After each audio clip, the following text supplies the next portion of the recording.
Great. The hardest part, Rob, about streaming to multiple places at the same time is that you have to make sure every single one is working at the same time. Yeah, it's a bit of a technical challenge, huh? It is. I mean, it's amazing that we can do this now, though. This is the future, right? We have the ability to stream to multiple places at the same time and be able to really reach a lot of people. So it's very excited. Thank you again for joining today. We're going to give people about 20 more seconds to join in. Sure. Anyone who's joining, feel free to introduce yourself in the comments. Rob and I will see those. And then if you have any questions throughout the process or throughout the session today, feel free to throw those questions into the chat, and we will hopefully get to those. We're trying to give 45 minutes for a quick conversation between me and Rob, and then we're going to give 15 minutes for a bunch of questions from the audience. Hopefully you have read Flex Index's most recent report and have some great questions based on that report, or you've read an article, one of the 19 articles I've seen online related to the report, and have Should I put a link in the chat, by the way, so people can find the report if they haven't seen it yet? Yeah, that'd be fantastic. How do I do that? Yeah, so if you ping it directly to me in the private chat, and I'll put it into the chat. All right, awesome. We'll do that now. Awesome. I'm gonna give people about 20 more seconds to join, which is a very specific amount of time, but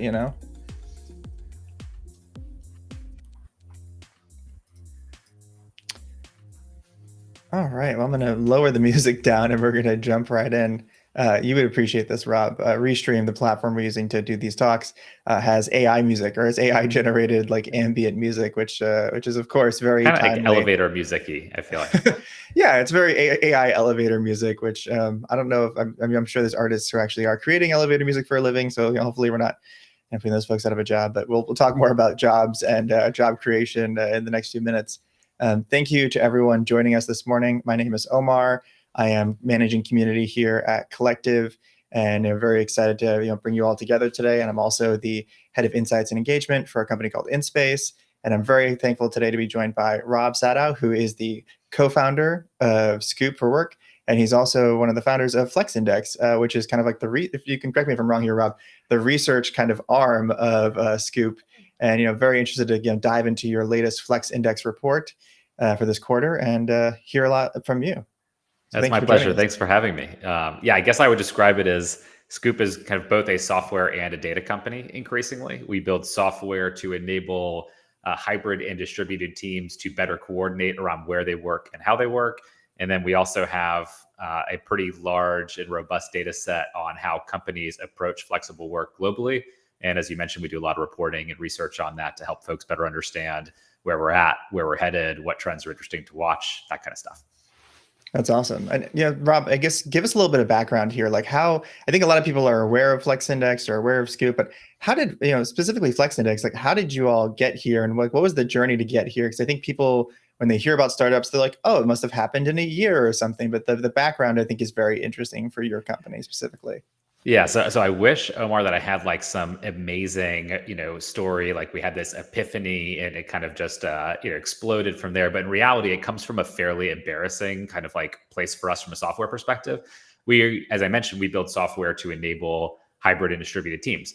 And we ran into what is probably a question we should have thought through on the front end, which was, how are we going to figure out which companies are hybrid? And in what capacity, and realize that not only was that becoming very difficult for us, we would reach out to someone about our software and they'd say, no, we're fully remote, or actually we have these specific days, so it doesn't make sense for us. And we're like, okay, well, somebody's got to have this data. Like, where do you go find this stuff?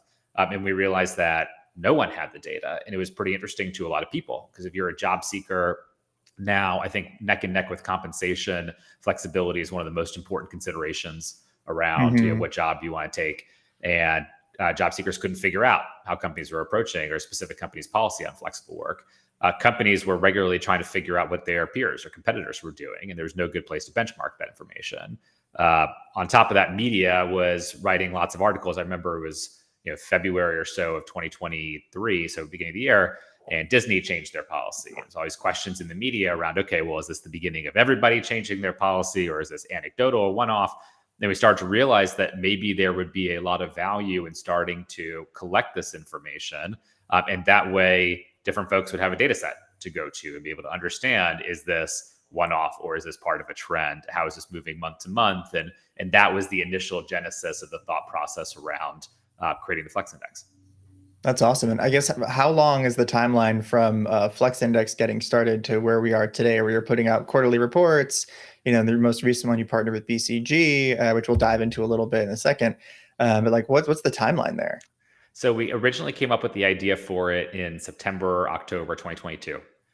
We spent the last few months of 2022 trying as best as we can to figure out how to get the initial data set of policies from anything from a company's careers page, if they were clear on it, to if it was written in a job site, to asking anybody in our network who worked at different companies and executives, like what their policy was. You would not believe how much time we spent trying to create a survey that was short enough that we could get people to fill it out and in 4 or 5 questions actually be able to understand or roughly typecast how a company was approaching flexible work. So we spent a bunch of time around end of 2022 and beginning of 2023 doing that. We launched it publicly in February 2023. We've written a report every month since then. We do a weekly newsletter that has, I think, more than 4,000 subscribers now, mostly CHROs, real estate executives, investors that are tracking this type of stuff. So it's picked up pretty rapidly through 2023. And it's been about, I guess, 12, 13 months in total of effort to this point. That's awesome. Yeah, I think people underestimate just how long it takes to build things like this and how much like groundwork effort it takes.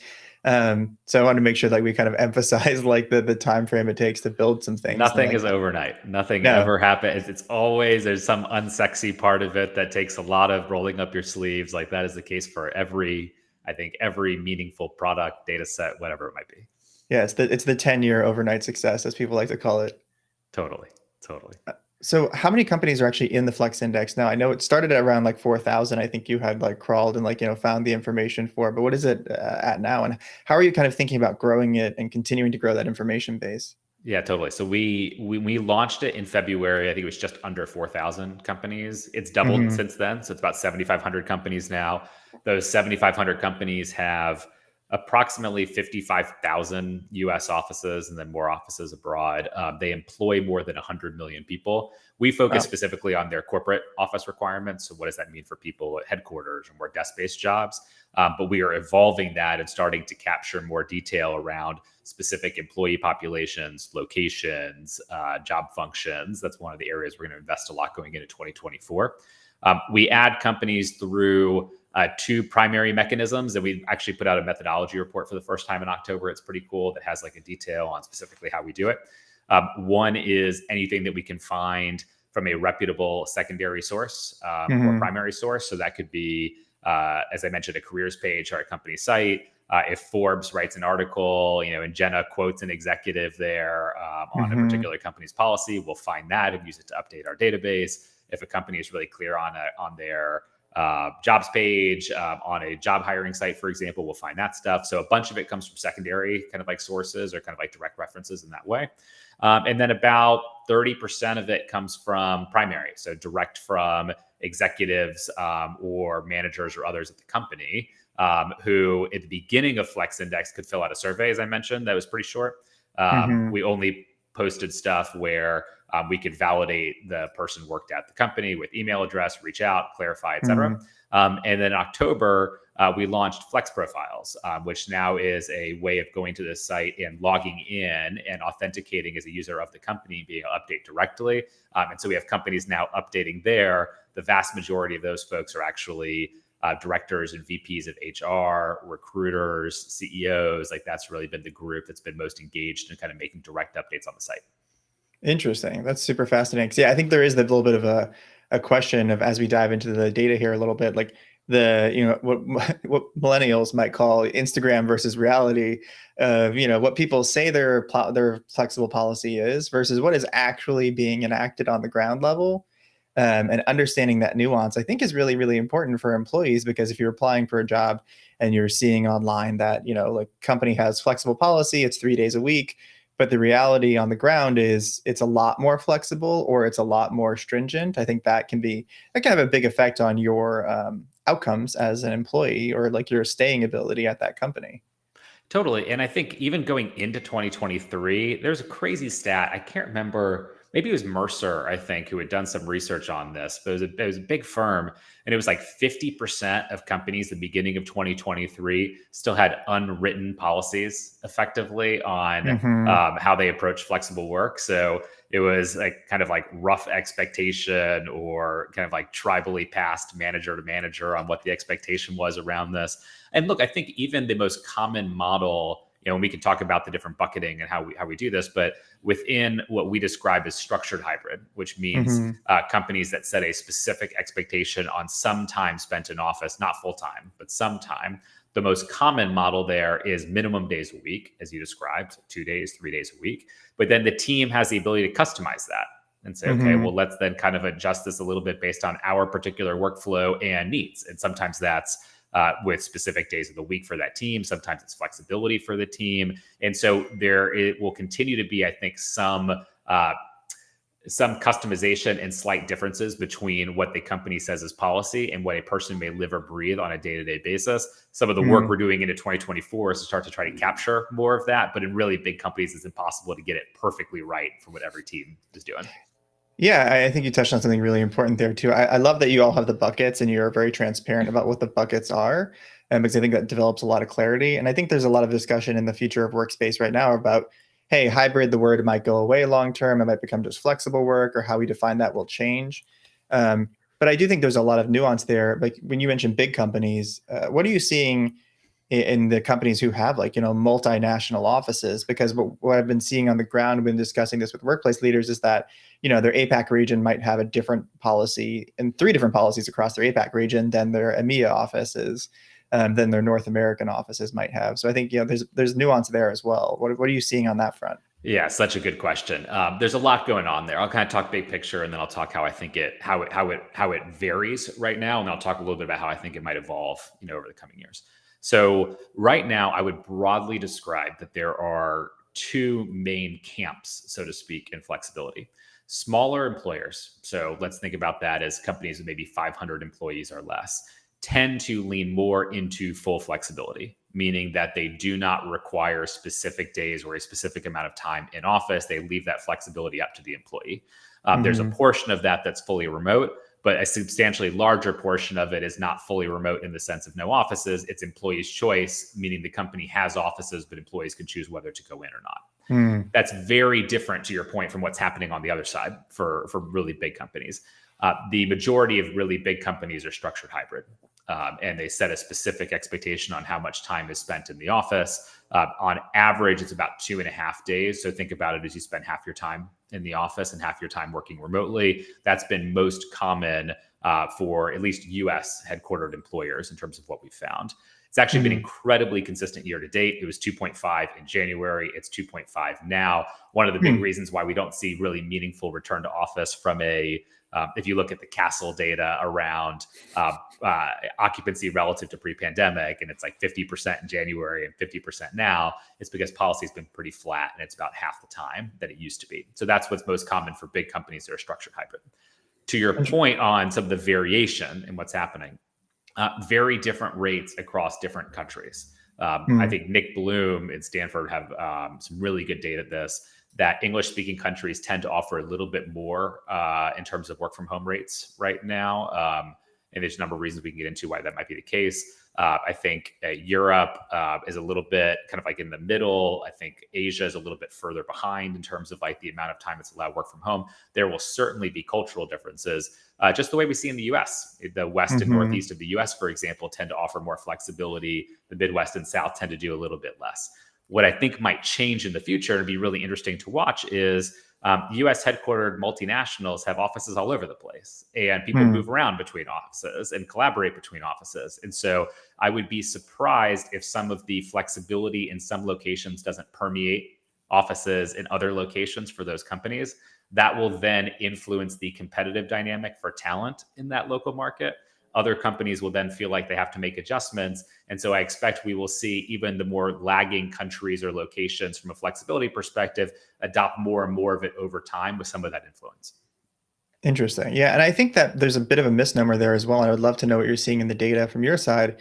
The companies we speak with on a, like, especially on an enterprise level, and the companies we're working with the past few years, even though they might have a very structured hybrid policy as an enterprise level company, they still have a large batch of employees that are basically exempted to be remote. And it's like, it's not 5%, it's not 10%, it's like 20, 25% of the company is exceptional, have been made an exception to continue to be remote the majority of the time. That doesn't mean they don't come together. That doesn't mean they don't come to offsites or onsites or et cetera, but they are majority remote. And it's interesting because I think that is not necessarily represented all the time in the papers or like in the online in the news. I mean, it's like very much like this or that. But I think there's a lot of nuance there. What are you seeing in the data from that perspective? Do you all dive down that far into the nuance of the organization? We certainly see, to your point, a bunch of companies that say you can apply for remote or fully remote by exception. Happens a lot. Mm-hmm. I think this is super complicated, and there's been some companies that have really gotten themselves wrapped up trying to figure it out because a bunch of companies hired fully remotely during the pandemic and have now struggled with well, we would like people in the office. Am I going to force people to move away from their location, even though I told them that they could be fully remote? Amazon has had that kind of like a big thing with this, where early in 2023, they told fully remote employees that they're going to have to move to different offices. Now they're saying that actually could take years before some of those fully remote people have to move because you're uprooting people's lives. Different companies have said that we would like for no one to be fully remote. But then again, if someone has really specialized expertise and we can't find them anywhere else, then sure, they can be fully remote because we need that person really badly. And so it's complicated. And that's part of why I think the more successful organizations are doing a better job allowing this to get customized at the team level and not saying, look, if we're a 10,000 or 50,000 or 100,000 person organization, we can say that Tuesdays and Thursdays is the right answer in the office for our entire population. Rather, we can say, hey, look, we would like you to get together some during the week, but recognize that may be different in different teams and what that looks like. Let's allow some customization there and not be overly structured in a way that prevents us from hiring and retaining and engaging top talent, especially folks that maybe we hire with a different promise around what their expectation around office time and flexibility was going to be. Mm-hmm. Yeah, and I think that expectation setting, and like I think people, in general, want a sense of stability, and I think that's one of those things I think companies that are offering flexibility are allowing for. At the same time, of course, like these are business decisions that are getting made, and I think in the end, like employees, I personally think that employees will self-sort over time, and like I think we're going to start to choose companies based on some information like what you have in the Flex Index.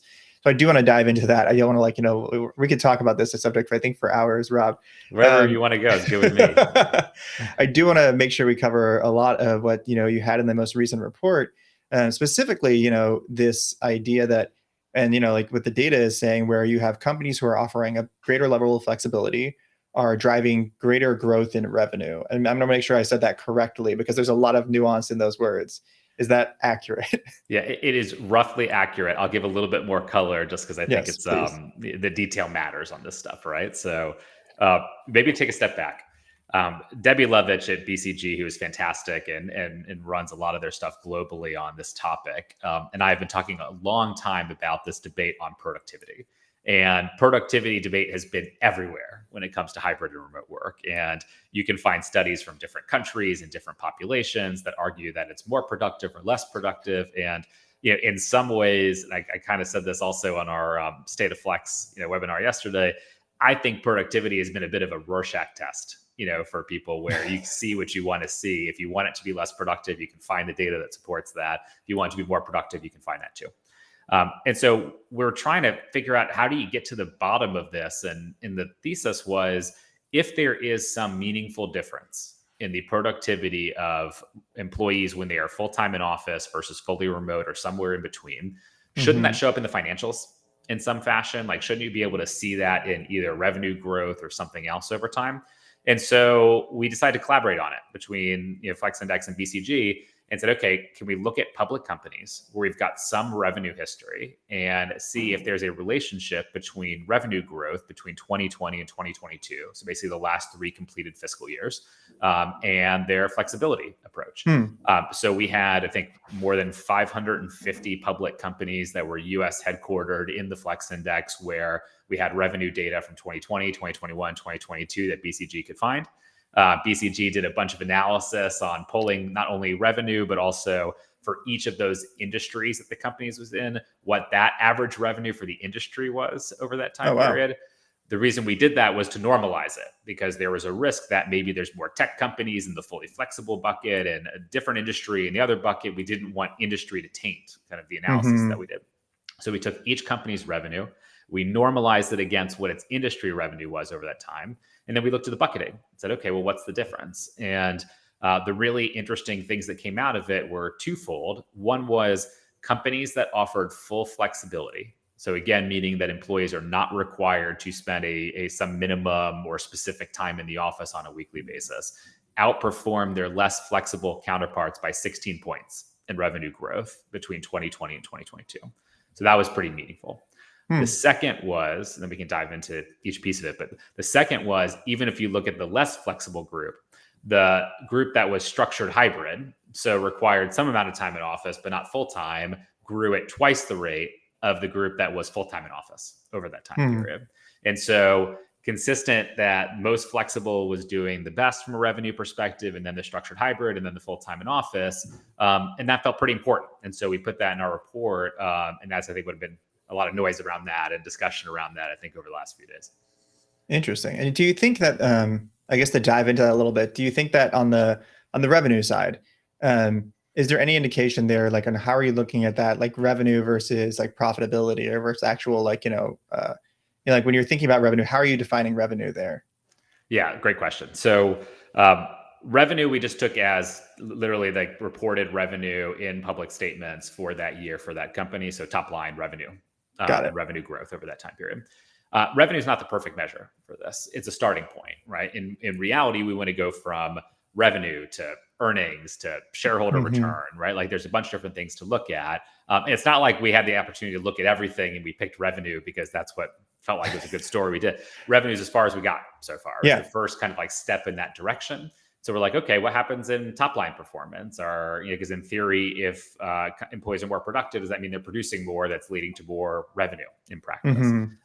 Where I'd love to go with it is getting toward profitability and earnings, right? But that starts to also add in some other things that are interesting, like if companies that are flexible manage to save on real estate costs, versus others, then that will start to show up in things like profitability. So you get away from pure productivity at the employee level and you start to bring in other factors that are associated with remote work or flexible work. And so to me, this is step one in a journey in exploring the financials here. But I thought it was a pretty important first step. It was the first piece of research that's been done or published to date that had any financial tie to flexibility. And I think that stuff's really important because the conversation that I think is happening in executive meetings, kind of like leadership team meetings and boardrooms everywhere is between CHRO and CFO and CEO and board around what do we do on flexibility? And if a CFO says, hey, look, there's some data out there that not only are public companies that are flexible not underperforming, but actually might be overperforming on revenue relative to companies that offer less flexibility. And they're having an easier time recruiting and retaining and engaging talent, which we found in a report we did in July. And maybe they're saving some money on real estate because not everybody's in the office every day. That's pretty powerful, from a top line and a bottom line perspective. And we want to enable those conversations to be able to happen and have the right data to be able to discuss that the right way. No, that makes sense. And I guess on that side, how are you thinking about developing this over time? Because I think, it is important to, and one, I appreciate that you all are building this in public in some ways, right? And like you are like in these conversations, diving into the nuance, whereas I think Castle systems in some ways, it's like, oh, 50%, but they don't go online and say like, oh, it's 50% of 60 to 70% pre-pandemic numbers. So it's actually more like 20 to 30, it's like, they don't necessarily represent the nuance on their reports, et cetera. And I think you are doing that. How are you thinking about, continuing to build this in public and driving that line from, okay, now we're at revenue. Now we understand how it's driving earnings, how it's driving actual investor return. How are you thinking about representing that or driving that? I think it's super important, and I think every company, and look, I'm a big admirer of Castle's work. I think it is, in my mind, it is one of the three data sets that I triangulate against most closely, right? Like I take our Hmm. data on policy, I take Castle's data on how is that translated to actual occupancy, and I use Nick's data on WFH research and what employees and employers are saying about flexible work. And none of those data sets are perfect, but when they all agree, generally that's pretty interesting, and it gives us a Hmm. sense for where we're at and where we're going. I think we invest really heavily to make sure that the data that we provide and the research we provide is something that we believe people and executives can rely on. And so a big part of that is publishing our methodology, which came out of a good discussion with Nick, who works on a lot of our reports with us, and was like, "Hey, I think it's probably the right time to do this relative to the scale of data that we've got."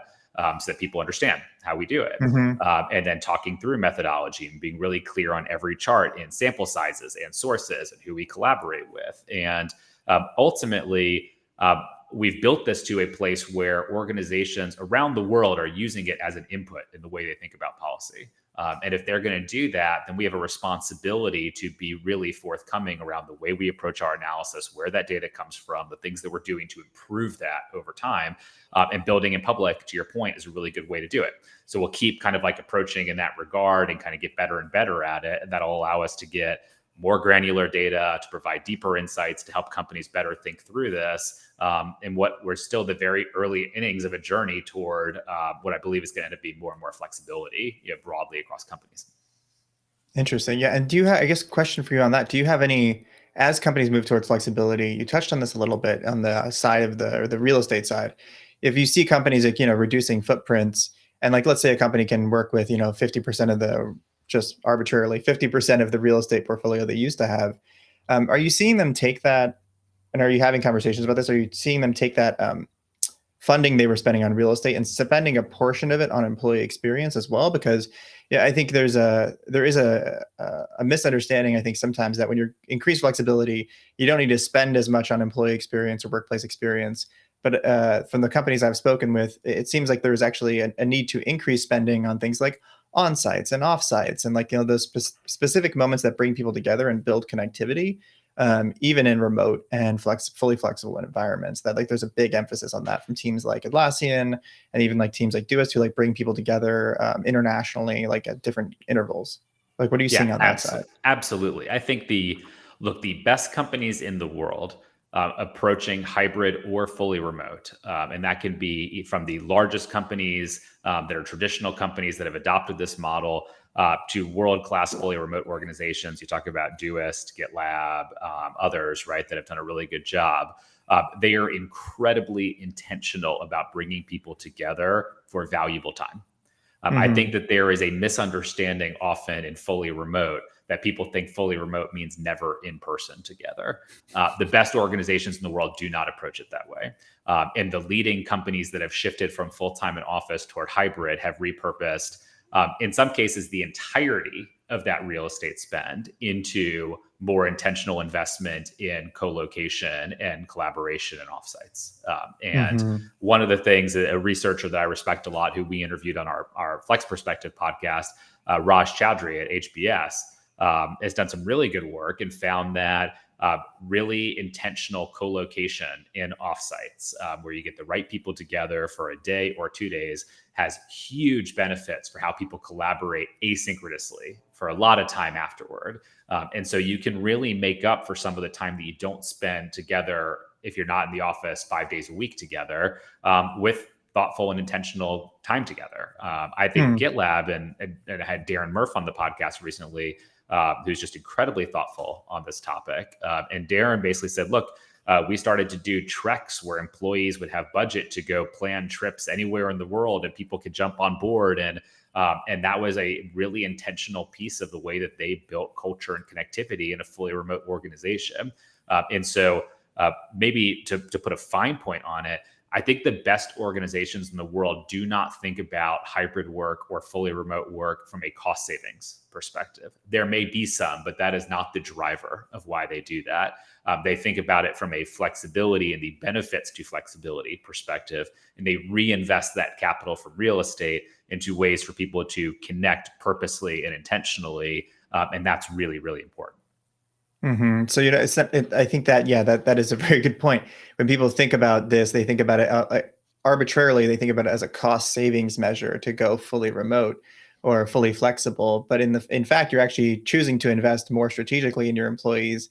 And I think the thing that people underestimate right now is that, and you touched on this a little bit, the fact that people have not necessarily made concrete plans for hybrid working, but also that does lead into training as well. Gallup had that recent study where they were talking about how 80% of employees have not actually received like any sort of training on how to successfully hybrid work. That's a kind of a shocking statistic in some ways. It's like employees aren't receiving the training they need to be successful in a hybrid environment. So I think that investment is one of those things that people underestimate that they need to be doing in order to be successful.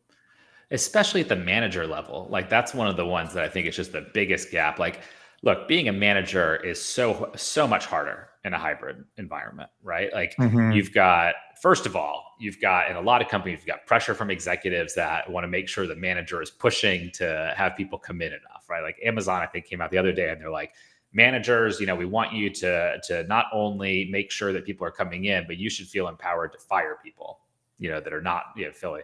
So that's one pressure coming from executives to managers. Then they get the stuff that's coming up from employees. Hey, I need this, or this doesn't work for me, or I really want more flexibility. Can you advocate on our behalf? And so managers are stuck in the middle and it's thankless. It's really, really hard. On top of that, most managers don't get great training in the first place at a lot of organizations and are used to managing by walking around and seeing that you're at your desk and assuming that if you're at your desk, you're probably being productive. And obviously that's not how productivity works, but a lot of people have gotten used to managing that way. And now managers have to manage to outcomes and think about what are the metrics that actually matter for us to move, and how do I help a team member work through that remotely and have the right performance conversations and talk about whether they're on track or off track. And so managing in a hybrid or distributed environment is substantially harder than it is in a full-time in-office environment. There are very few companies that are doing a really good job today at figuring this out. One of them, by the way, and I learned this from a conversation I had recently with Cara Alamano, who's the chief people officer at Lattice. Lattice is doing a great job at thinking through this. And how do you establish really thoughtful manager and cohort-based training on how to be good at hybrid and distributed management? But a lot of companies are not very intentional here yet. And they're going to have to be in order to get this right. Yeah, I think that intentionality is really, really important because in the hybrid and flexible environments, you need to have a lot of great trust between your managers and your employees. And that Brian Elliott talks about this all the time, like the need, the great need for trust in a hybrid environment, because if you're so used to watching someone and needing to see that they're doing work in order to know they're doing work, that trust should be built up. And I think that cohesion and trust does get built up very quickly for small teams or large teams. When you bring them together and like the cohort comes together and then goes apart, they build trust very quickly.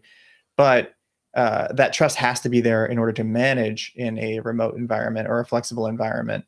And yeah, I think you're right. Like a lot of companies really are not very good about running training programs. Usually you just get promoted into a managerial position because you were a good individual contributor, and you're not necessarily, you're like, oh, well, now you're a manager. Now you just have to figure out how to be a great manager. It's like, oh, but I was just a Totally. really great individual contributor. Yeah, and look, I grew up I started my career at Bain doing strategy consulting. Bain is phenomenally good at training managers, and yet the exact same thing happened to me. I was a good individual contributor. I became a manager, and I'll tell you an embarrassing story, which was we did a performance review process, and I don't know if Bain still does it this way, but it had a very thoughtful process where basically your team members would get asked questions, and not only would you basically get scored effectively based on that, but you could see how you were scored relative to like every other manager in the office and then every other manager globally, not Mm. in a not in a not in a public way. Like you couldn't see like, oh, this was what Omar's score was, but you could see where are you relative to the manager average, or where are you, it's a global average. And I remember the first time I went through this, and I went home that day and I called my mom and I was like, I think I'm the worst manager in the history of management. And I just had no idea what I was doing. And I was like doing it for the first time. And, the feedback was tough. And And look, it takes time and training and focus to make people good at management, and it requires exponentially more of that to make them good at management in a more hybrid environment where you don't get the carrot of being able to see each other every day and build the relationship just because you sit next to each other or you grab lunch or you see each other at the kind of coffee machine. And so that's another reason why those offsites are so important, is because they create that space to be intentional on relationship building. If you're not together all the time, and if companies underinvest in that stuff too, then you make it really, really hard on managers to be good at what they need to be good at. Yeah, I had a very similar experience in my early managerial days of being a people manager, and it was not a fun experience going through Netflix's transparent 360 process, which is probably a story I'll save for another time. Sounds like we may have had similar experiences around that. Yeah, very similar experiences, but I learned from them, and that was great. Yeah, I think the idea that we need to have this training, and the idea that we need to invest in it is really important. And I think that it's great that you all are, giving data to the community in order to enable companies to understand the subject better. How do you, as a company, as running Flex Index, like people will take the tagline like, "Oh, company, this is a line of truth," right? They're like, "Okay, well, like if you're fully flexible, you're going to be more successful. 100%, this is it." Like the very black and white, segments of LinkedIn, the stratosphere of LinkedIn, right? Or Twitter or whatever platform, X, whatever platform you're on at the moment. How do you, as a company, kind of deal with that, right? Because there is like the very like, this is good, this is bad mentality in the future of workspace. But there, as practitioners, we all know there's so much nuance in between. Totally. Well, look, I'll answer that in a couple of different ways. One, it's very important to understand the difference between correlation and causation. We did not come out with the analysis on the linkage between revenue and flexibility and say the reason why companies are outperforming on revenue is purely because they've adopted a fully flexible model. Rather, I think it is reflective of probably a number of decisions related to the culture and how they operate that is allowing them to outperform. Examples being, they probably have an easier time hiring from a broader range of geographies because they offer more flexibility. The average job seeker is likely more interested in their company than another company on average because flexibility matters to job seekers. Employees are more likely to be engaged and retain when they have more flexibility and autonomy over their work than they do when they don't. And so those things together should impact performance. But it is one of a host of decisions that relates to the trust and culture and environment that you create for a company. It is not pure causation in practice.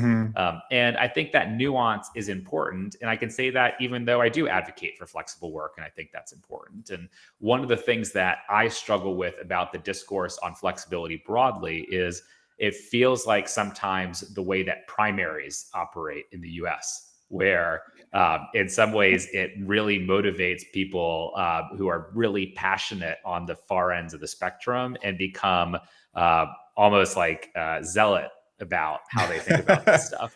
And if you think about our flexibility discussions broadly, you have on one side, some CEOs and board members and execs that are pounding the table and saying, "Hey, look, when I grew up, I climbed uphill in the snow 6 miles to the office, and we went 5 days a week, and that's what made me great and the company great. And you can't succeed without that, for a bunch of reasons, and therefore everyone's got to be back in the office full time. And that's how it has to be." On the other side, you've got some people who say, "Look, I don't understand why offices exist. I think there should be no more offices. Everybody should be fully remote. It doesn't matter. Like, that's the answer." But I think those populations are actually pretty small on both sides. In reality, they're loud, but they're small. And the vast majority of people are in between, where they're like, "Hey, look, I'd love to spend a little bit of time in the office and spend a little time out of the office. And it's good for me to balance. And there's certain activities that I get more energy out of doing with other people in person, whether they be social or professional development or collaboration. And there are certain things I would rather do at home or other responsibilities that make it easier for me to keep my job at home, and would rather be somewhere in the middle." And I really advocate and push hard to make sure we bring the nuance that brings light to the middle versus focusing too much on the poles, because that's what most people, I think, want. And that's where I think most companies, as a result, are going to end up going over time. Yeah, I love your comparison. We will not talk politics on here, but I love your comparison to like the primaries, right? Where it's like you have these very extreme ends, which the populations are, And I would love to find some data on this, like what the populations look like of these very specific opinions, versus like what is in between, right? And I think sometimes people feel that they have to be extreme over here in the future of workspace in order to not lose what has been gained within the course of the pandemic. So, we have this 3 or 4 year period now, as we've exited out of the pandemic officially, and, gone into this, what we're going to go into in 2024. I'm going to be very interested to watch how your data skews over time, or how it changes over time, based on what happens over the next 3 to 4 years, because we've been in this interesting period of, in the financial markets, especially, ups and downs and backs and forths, and it's been a very tumultuous period. So I'll be very interested to see how we normalize, if there is such a thing as normalization, over the next 5 to 10 years within this industry, because I think you're right. It's going to land a lot more in the middle than people think on either side. I do like Nick Bloom's example of remote work being a Nike swoosh. Yes, it is going to slowly increase over time. What I would like to know is how long that swoosh is. Like, is it 100 years? Is it, 150? Is it 25? Like, how long is that timeline? Yeah, I'll give you my best guess. And look, I'm not an economist, and I couldn't give you a perfect answer, right? But I'll give you my best sense based on the data and the things that I look at, and and then we'll do this podcast again in 2033, and we'll see like how good I was at it, But I think there's a few things that are going on that will drive kind of like the time horizon over which this moves. Number one, I think that we are already seeing, with each passing quarter in our Flex Index data, little bits of movement in the US, at least in terms of the relative split of companies. Beginning of the year, 49% of companies were full-time in office. A quarter ago, it was 38% or 39%. Now it's 38%. So it's moved 11 points year to date. It has slowed down in the speed at which it's moving, but I think you're going to see little bits of movement, point here, point there, quarter by quarter going into the coming years.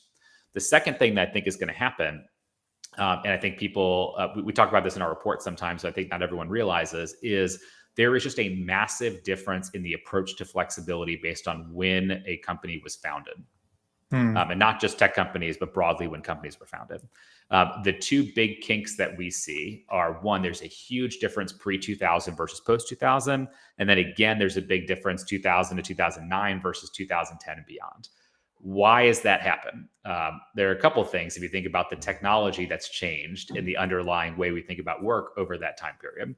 The big shift from the 90s to 2000s coincided with like the internet rapidly being adopted for work more broadly across organizations, and people as a result getting much more comfortable working in different locations or having access to work in different locations via the internet. The second is 2010s is the era of the smartphone. People forget that like the iPhone only first came out, I think, in 2008, right? So it's like rapid evolution of smartphones, of Slack, of Microsoft Teams, of video conference technology, right? Like the amount of evolution there from 2010 to 2020 is just massive. And so when we look at the data and look specifically at companies that were founded 2011 or beyond in the US, 93% of them offer work location flexibility versus on an average basis across all companies, it's 62%. And so just if all of those companies keep their current policies, so nobody made any changes from here. Imagine that we said, okay,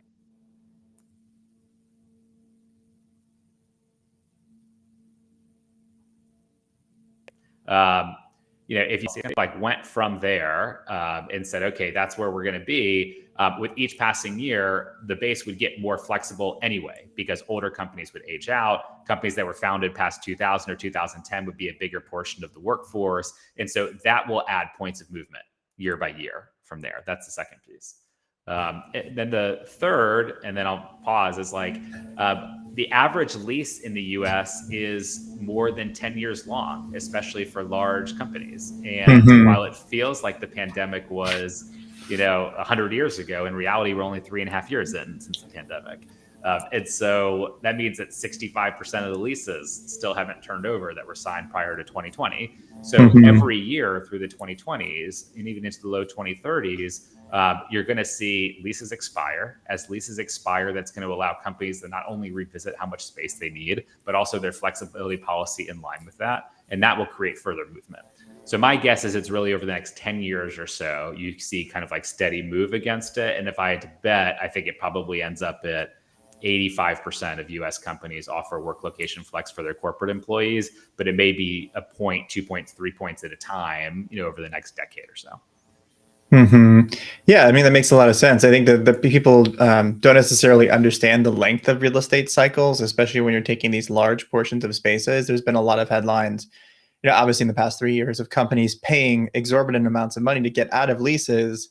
And all they see is the headline of like, oh, company paid $90 million to get out of this long-term lease, but they're saving themselves a couple $100 million on the other side of this because they're paying to get out of it, but they're not paying the long-term obviously operations costs, the facilities costs, all these things in order to keep that portfolio running.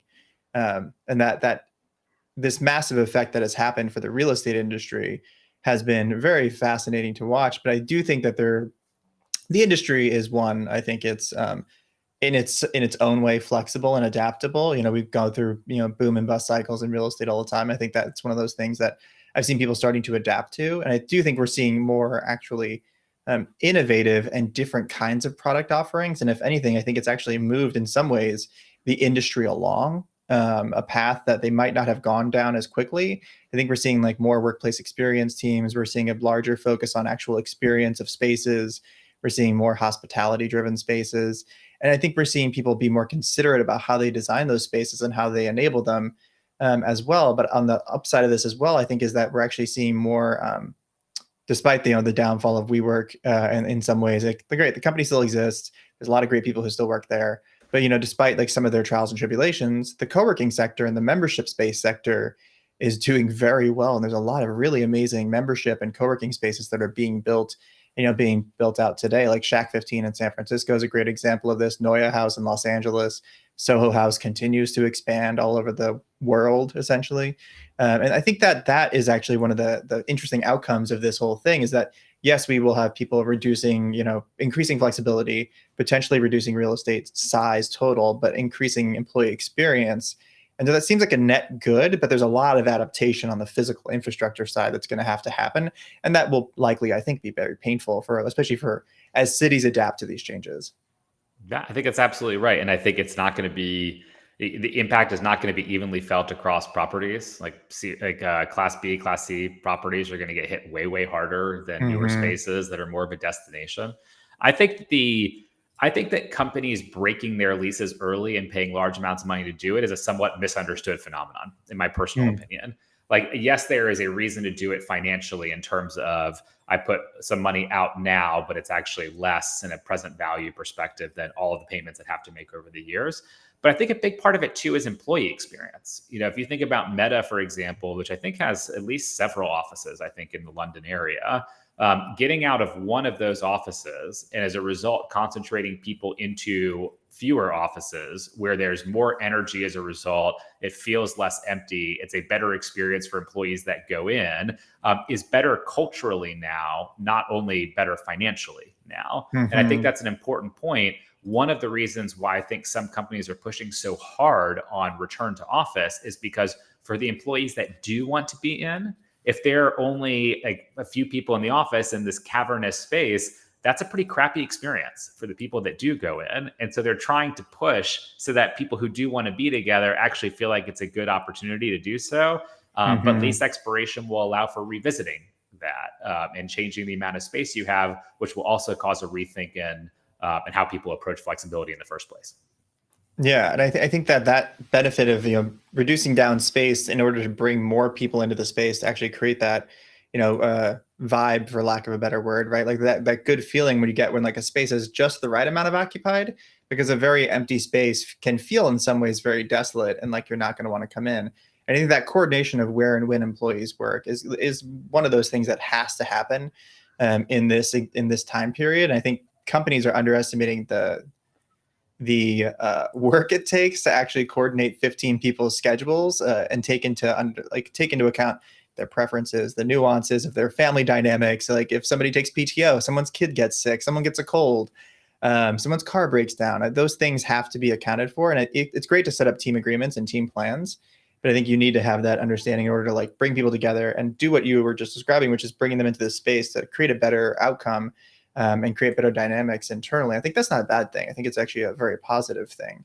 I agree. I'd be remiss if I didn't plug Scoop here, by the way, as as that being a one of these central things that we focus on from a software people is enabling better coordination around who's going to be in the office and when, so that when you do go, it feels like a good experience. So I agree. I think it's an incredibly important part of hybrid and distributed work broadly is making sure that when people do go to the office, it feels like it's worth the commute. And that's largely driven out of the ability to get together with the right people, which requires visibility and planning and coordination in the way that you described.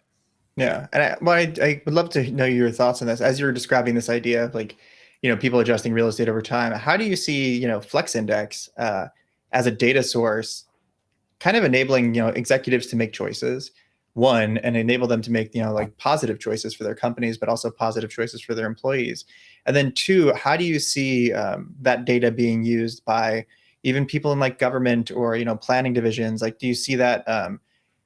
Do you see them use like reaching, or are they reaching out to get that data to understand it more, to see where it's like where that trend is heading, or like are you having those discussions as well? Yeah, we've had a bunch of folks reach out. A lot of finance folks, so investors in commercial real estate, trying to figure out what's happening in different markets. Probably doesn't surprise you to hear that. Yeah. We are really interested in starting to be able to give companies better benchmarks around what their peer set or other companies that they care about are doing. Hmm. And today you can go to Flex Index and you can look for a company and search one by one to figure out a company's policy broadly. But how do I enable a company to really easily benchmark what their peers are doing, what companies of their size or in their geography or industry are doing? It's something that's pretty top of mind for us. We're going to spend some time on, I think, over the rest of this year and going into early next year. And then driving that into more granular data around things like, what are your real estate holdings relative to the number of people you have? And how do you think about that relative to what others are doing? Like, those are areas that I think we know there's a lot of interest from real estate and kind of finance audiences around that. And so we're going to do some exploration there to see if we can't make this more practically useful at the individual company level in terms of decision making and understanding where you're at in that regard. That's great. And I think it's massively helpful to have another data source that is like in some ways independent, right? Like yes, of course, I know you all have investors, you are a startup, like, but at the same time, you are in some ways like, more independent than somebody who's just, necessarily reliant on like real estate investment, et cetera. And I think that's beneficial for all of us to have more data sources. I hope there's more, flex indexes that pop up, not necessarily doing the same thing, but I hope there's more resources and data sources that we can rely on. I think you're right. Having 3 points of data is great. If we had 10 points of data, that'd be amazing. And like, what might those data points be? By the way, if anyone has questions in the chat, please feel free to throw them in. Otherwise, Rob and I will suck up this entire hour with, banter about the state of the industry. I do have one question for you on the Flex Index data. Are you seeing, and if you haven't dove into this, that's fine, but are you seeing any difference in the way that companies create flexible policies, or the level of flexible policies based on the demographics of the executives? So, for example, the age demographics or the gender demographics of those people leading the companies. So, startups typically have founders who are much younger in age, or like them, and they skew typically in a different direction than companies that are enterprise level, because they tend to bring in seasoned, like, CEO, executive leaders from other enterprise level organizations. What do you see any nuance there, or do you see any like correlation there? Anecdotally, it's a phenomenal question. It is a topic I'm very interested in, and I think Nick Bloom and I have probably talked about this a bunch, which is like, what is the best way to pull gender or age or other types of data like that for a wide range of companies, their CEO or their board members, and see if there's a relationship with policy.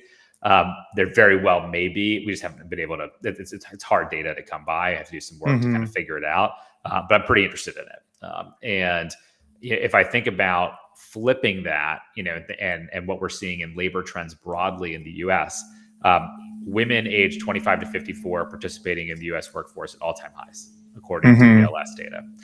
People with disabilities are participating in the U.S. workforce at all-time highs. Flexible work, hybrid and distributed work, are creating opportunities for people to stay in the workforce and participate in ways that were not possible when everybody was required to be in the office full time. I can't overstate how important that is. I think it's just extremely important, not only in the US, but in countries broadly, there was a phenomenal piece of analysis that I saw go out the other day around the potential implication for women in India of being able to work flexibly and how much more interest there was in participating in the workforce if they were able to do that from home. And so as a result, the reason why I bring it up is I do guess that based on some of that data, you would probably find some variation in flexible work adoption based on the profile of executives at the company. But I haven't run the analysis on it yet, but it's something I would love to do. I hope we can get there in 2024. That's awesome. Yeah, I would love to see that. Very selfishly, but I think you are right. You know, the flexibility, providing the opportunity for people who are normally, you know, sheltered out of the workforce in some ways, whether because they are older, whether because they have some sort of a level of disability. I think people underestimate the amount of people in the U.S. who actually have an invisible disability, whether it's things like photosensitivity or, you know, like even just like excessive amounts of back pain, et cetera. The longer people are staying in the workforce, and this is the first time we have all these generations in the multi-generational workforce of this expanse in history, I think that those become so important, not just for like having more women in the workforce and keeping more women in the workforce, but also keeping people with disabilities in the workforce, because there's a lot of things in physical real estate that we cannot correct, right? There's cities that have, you know, buildings that are, you know, really, they have historic designations, so you can't actually build ramps in them.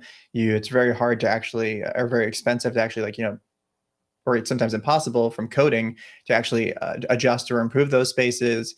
And companies would usually be very picky, choosy about like where they would actually go and put those spaces because of those reasons. But it wasn't always possible for companies to choose the perfect space for accessibility if they're a young startup and they don't have a ton of money. So I think it's really important to be able to understand that like levels of accommodation are important, but also like this opens a whole new door to people who did not have a door before at all. So I think it's really important. I think that's one of those things that people don't necessarily realize, is that having this broad spectrum of offerings of different types of companies opens a door to so many more people to stay in the workforce for a longer period of time. Totally. And look, that's why we believe so strongly in visibility. Like Mm-hmm. I want job seekers to be able to find companies that reflect what they need. That's Yeah. better for companies and it's better for job seekers. It's more efficient. Companies can say, hey, look, this is what we want. Employees can say, or a job seeker can say, this is what we need, can match that the right way. This is a really important thing. It is a really important thing for people. It is a really important thing for different groups, people. And there's no reason why there shouldn't be visibility on this topic. And Mm-hmm. day by day, week by week, we're creating more of that visibility, which I'm very proud of. And I think we're just going to keep pushing in that direction to better enable that on a go-forward basis. And I guess one more question about the Flex Index for you, Rob. How do you prevent the Glassdoor effect? And I say the Glassdoor effect because, like, I have been at companies previously who have, as part of their onboarding process, said, "Hey, go leave some great reviews for us on Glassdoor." How do you ensure that, you know, as you allow companies to log in and start to, like, you know, say, "Hey, we're flexible for this, we're flexible for that"?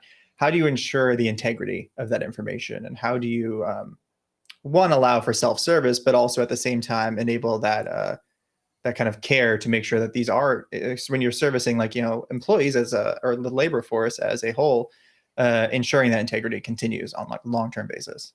Yeah, totally. You know, it's interesting. Like, I think it's a little bit of a different animal than Glassdoor, right? And I think Glassdoor is a Mm-hmm. great property, but like Glassdoor, there's a vested interest in companies in trying to portray themselves well on Glassdoor, right? Like Glassdoor Yeah. is fundamentally a place to go find how your employees rate your employer, et cetera, right? Um, Flexibility is not for a given company inherently good or bad. It's a choice, right? Like Mm-hmm. some companies will believe in full time in office and will build amazing cultures around being full time in office with people who are really interested in full time in office. Some companies will do the exact same thing with fully remote, and other companies will do it with all manner in between. It benefits nobody to incorrectly communicate what you offer from a flexibility perspective, because as soon as an applicant gets into your interview process, they're going to find out that's not actually the case, right?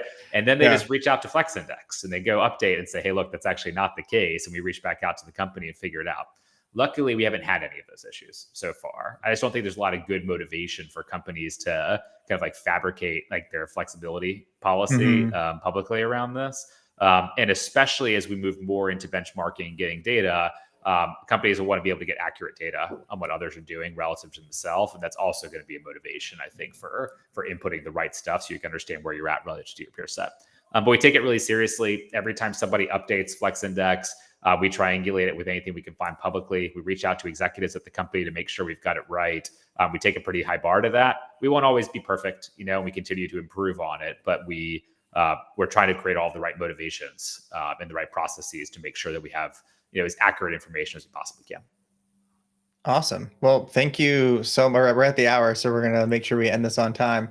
Rob, I really appreciate you taking the time today. I really appreciate the deep discussion and the deep, level of insight. I know you're someone who studies this stuff all the time that you have for this. So I really appreciate, obviously, you joining us. We're going to put this out on, a replay for everybody so everyone can kind of go and see it. I want to thank everyone for taking their time this morning with us, and that anyone who watches this after, thank you again. That's my pleasure. Thanks for having me. Great set of questions. I feel like we covered a lot of ground. So I'm excited to see the replay too. Thank you. Awesome. Thank you so much. Thanks, everybody.